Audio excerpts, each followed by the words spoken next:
Hey, good afternoon, everybody, and welcome to the closing bell here at MarketStream.live on March 21st, Tuesday. And it was quite the day. One that personally I've been anticipating for quite some time, and I'm glad it's finally here. We're going to get some rational markets, at least in my mind. My name is Joseph Kizik with the Kizik Group, securities offered by MoneyBlock. Let's talk about today's action. It was fast. It was furious. It didn't look like it was going to set up like we were going to have a pullback of this nature, but we had a 1.1% pullback in the Dow Jones down to 20,668. Folks, we just broke the 20-day moving average. Why is that significant? This has put short-term bulls, the ones that have been basically waffling around up here in this area on this consolidation for the last month, on notice. This is the area that we discussed, that if you have been sitting on the sidelines, you're going to watch this area very closely, basically between 20,800 down to 20,400. That's the 50 and 200, 20 and 50-day moving average.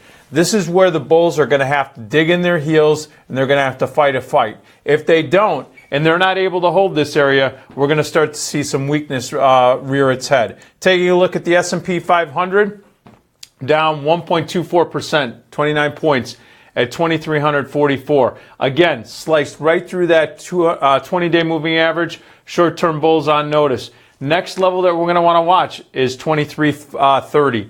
This area right here, the 50-day moving average.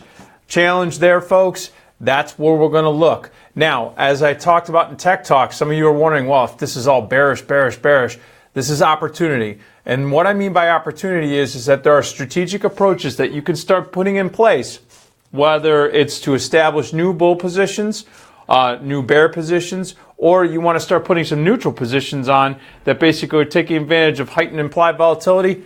We've gone over all of those in Tech Talk. You can go back and review it, and also Strategy Now. We do those at noon. Taking a look at the Nasdaq, the tech-heavy index, down 80 points today, or 1.5%.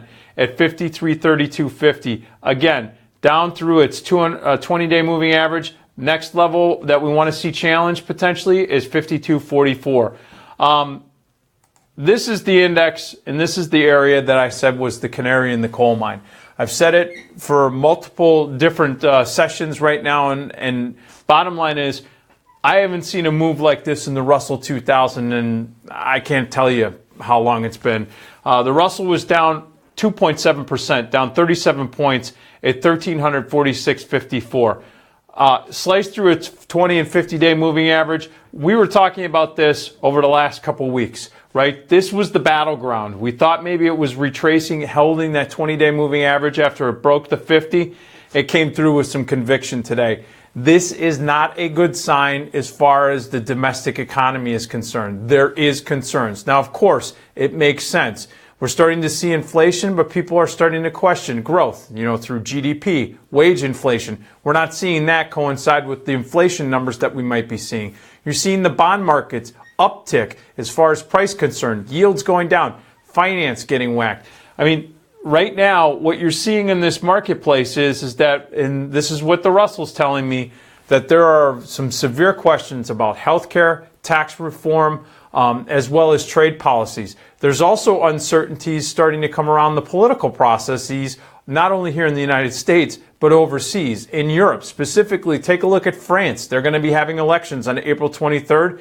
The moderate candidate took control last night in the debates, basically started to quell some fears that, Le Pen, who was the more nationalist, protectionist type candidate who still has some momentum, she was one that was looking to move away from the European Union. Speaking of that, Brexit, watch that this week. That could be triggered as soon as, I think, the 28th, as far as Article 50 being triggered. But the point being is volatility is back. And with volatility now trading in that 12.5 level, this is going to be a critical level. This level has been a level where we've seen resistance come in as far as vol. You see it come off very quickly and get crushed. We saw that last week. We're going to watch this very closely.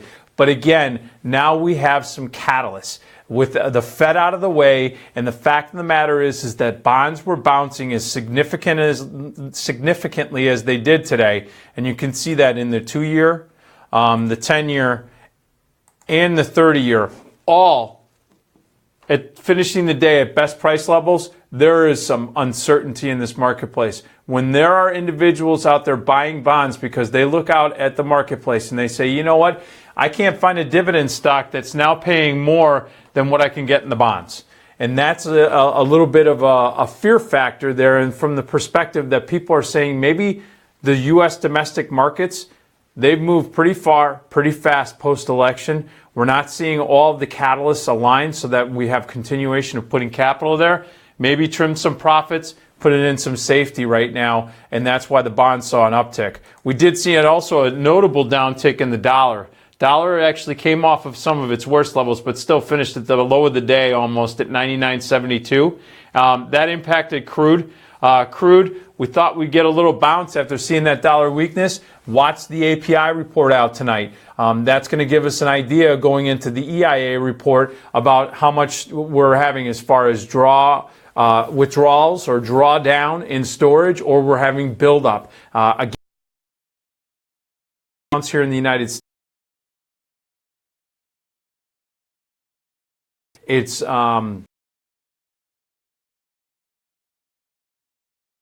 uncertainty right now that is pricing into the market, and we want to basically keep in touch with that. And then finally, I want to take a look at a couple stocks that had earnings after hours.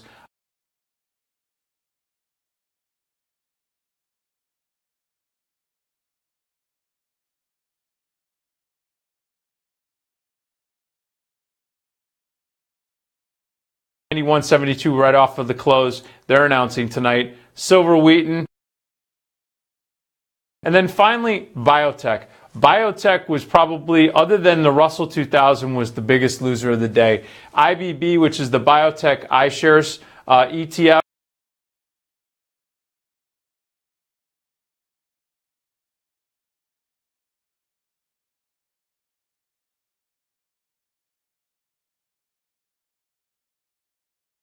Put under. That is it.